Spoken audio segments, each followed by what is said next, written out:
Hi and welcome back. Regular viewers to the channel will know that I believe that quality sleep is a key pillar of longevity, along with good nutrition, for example a whole food diet, quality and regular exercise, as well as targeted supplementation. There's a new study out that looks at the optimal amount of sleep in hours per night that middle-aged and older adults require for quality brain and mental health. Enough waffling off me, let's jump into the presentation. Let's see what this new study has got to offer.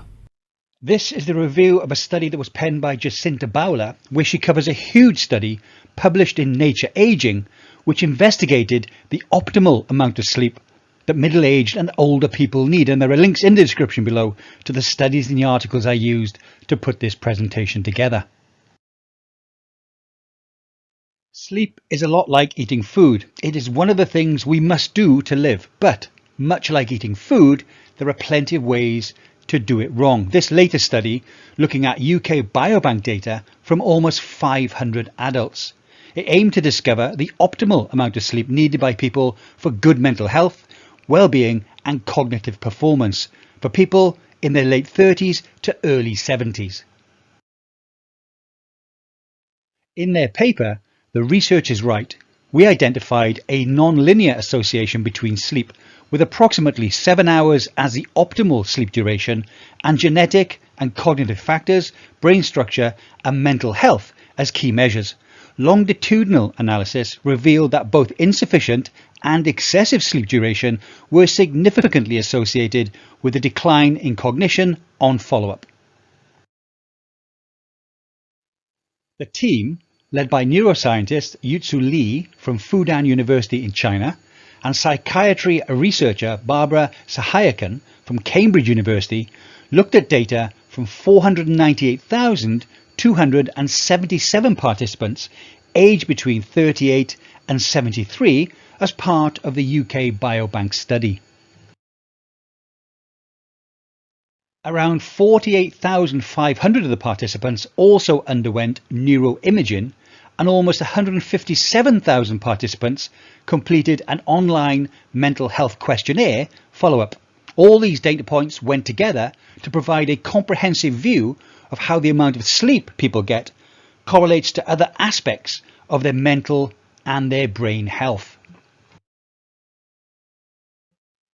Similar to other studies of this nature, the researchers found a U-shaped curve in the data. Too little sleep lowered all measures of cognitive function and mental health that the team looked at, but so did too much sleep, up to 12 or 13 hours a day in some cases. Because of the neuroimaging data, the researchers were also able to look into whether the brain structure or genetic mechanisms were behind the U-shaped curve. Modelling by the researchers suggests that genetics and brain structure do play a role, but much more research will be needed to follow up on these potential leads. Professor Jiang Feng, the Dean of the Institute of Science and Technology for Brain-Inspired Intelligence at the Fudan University, said, "While we can't say conclusively that too little or too much sleep causes cognitive problems, our analysis, looking at individuals over a longer period of time, appears to support this idea.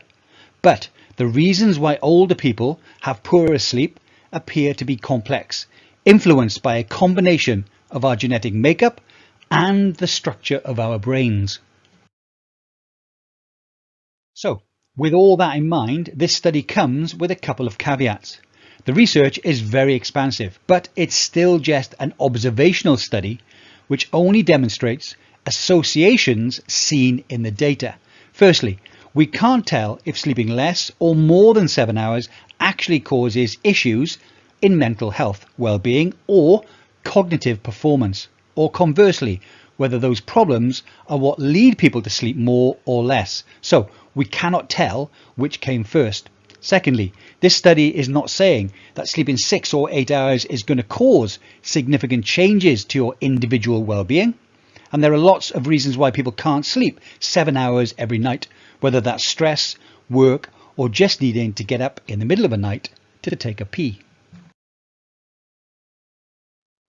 As you can see in this chart, The changes are much more apparent on the far ends of the scale, such as 1 hour or 13 hours of sleep per night. 7 is just the optimal number in the middle of the curve.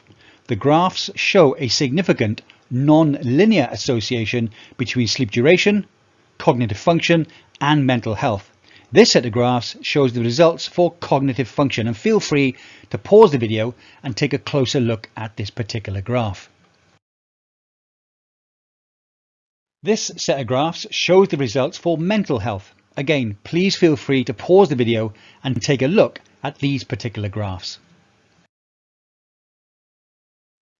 More importantly, if you don't feel refreshed unless you get 8 hours of sleep a night, don't try to wake up an hour early and expect to get the health benefits. This study is helpful in showing that getting 7 hours of sleep a night as we head into middle or older age is just a very worthy goal.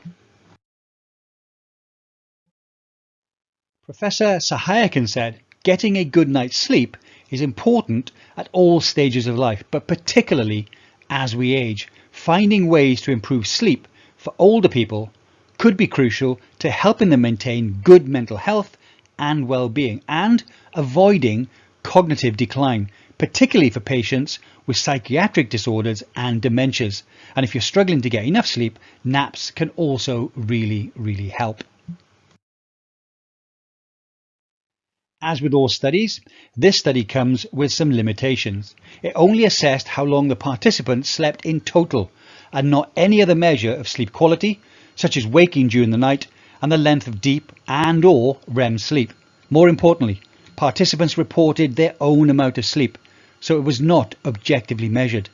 So they looked at the clock before going to sleep, and they looked again at waking up, and they didn't use any type of sleep monitoring tracker. That said, the authors said, because of the large number of people involved in the study, it meant its conclusions were very likely robust. Other research has also found that older adults who have significant difficulty falling asleep and who experience frequent night awakenings are at high risk for developing dementia or dying early from any cause, while sleeping fewer than 6 hours a night has been linked to cardiovascular disease.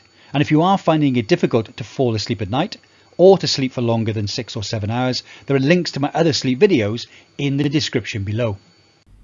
Well, I hope you found that interesting or informative, hopefully both. Personally, I don't think there's too much to shout about in this particular study. A previous study, and I'll leave a link in the description below to the playlist, gave more data and more benefit, I think, for people who are reading it as to what they should try and do.